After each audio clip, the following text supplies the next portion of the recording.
It's another first alert weather day right here in western Colorado. You're looking at that lasting through this morning. Sub-freezing temperatures are our primary area of concern this morning. The valley locations abnormally cold, especially for our point in the year. The hazards include up in the high country, heavy snow and still gusty winds up in the high country. The impacts are going to be high for travel and again, vegetation and crop life for those sub-freezing temperatures. We'll break it all down, but on your way to work this morning, you might want to know that things might be a little bit foggy and or frosty. Current conditions on Riverside Parkway around the 5 o'clock hour were really unclear. You can see that we have a lot of fog moving around, which means we are reducing our visibility pretty drastically. That means you might want to give yourself some extra time on the way out the door, especially if you need to clean off your windshield and or you are going to take a drive to work before that sun comes up and clears up everything for us here in the valleys. Some areas are completely free of fog, but others are still dealing with it. Something to be aware of this morning, but taking a look at the high country roadways.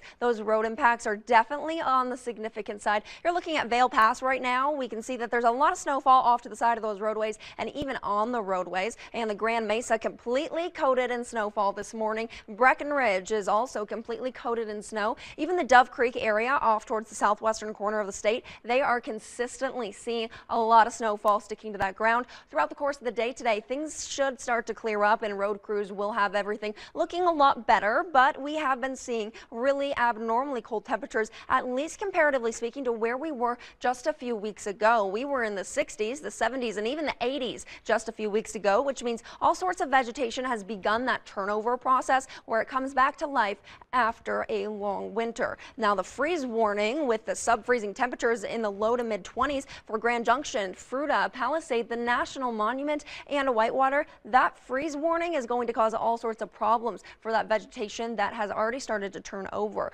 because this is a hard freeze that could kill off that vegetation and cause pretty big devastation to agricultural industries and or crop farmers. So that's something to be aware of this morning. Things should start to warm up about mid-morning around at 8 a.m. on your Wednesday. We're still unfortunately seeing those colder temperatures, but the advisory does expire at that point. So most of the valley locations should start to warm up, hopefully, and hopefully not get that cold again. But we are seeing a negative temperature inversion because of where our temperatures are at in the valley, and overnight we broke the cloud coverage finally, which allowed us to get pretty abnormally cold because the clouds overnight tend to keep us warmer. But your next 24 hours, you're going to see 30s to start your morning. Now we're already in the 20s and we're trying to work our way up from that, but 30s by about 6 a.m. and 32 by 8 a.m. A jacket on the way out the door, and you might not want to lose that jacket throughout most of the day because that jacket is going to be what keeps you warm. By the end of the day, around 4 p.m., we should reach around 51 to maybe 52 degrees out at the airport, but things are not supposed to be really warm. We are going to see sunshine pop back out, so that will be a nice surprise, but by the end of the evening,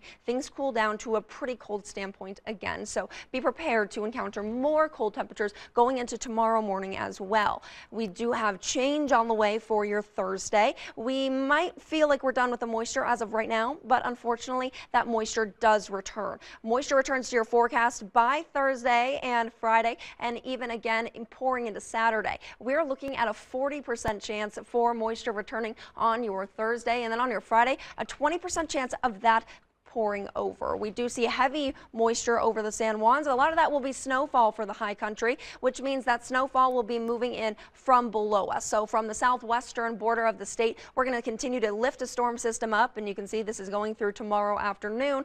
3 p.m. we're starting to see more shifting in our forecast, and that will bring us to some warmer conditions eventually, but we have to get through this last wave of moisture first. It's not going to be nearly as significant for the valleys. There is a possibility we see some passing showers and some flurries. We saw some pretty good flurries just yesterday, but overall we are going to start to see some clearing going into Friday, Saturday, and Sunday start to look up. So hang on there. Your high temperatures are about 52 in Grand Junction, 53 in the Delta area, 47 in Montrose, and about 49 in Cortez. And then your lows tonight, 31 in Grand Junction, 27 in Delta, 26 in Montrose, and 22 in Cortez. Those 7-day forecasts, those are eventually going to see some warming, but that warming doesn't reach us at least until the weekends. you're looking at 52 degrees on your Wednesday, turning to 54 on your Thursday. And again, moisture is finally clearing off. We are going to warm up by the weekend, and you can see that's possible in other locations as well. We have an incoming chance of more moisture by your Thursday, but clearing by Friday, Saturday, and Sunday.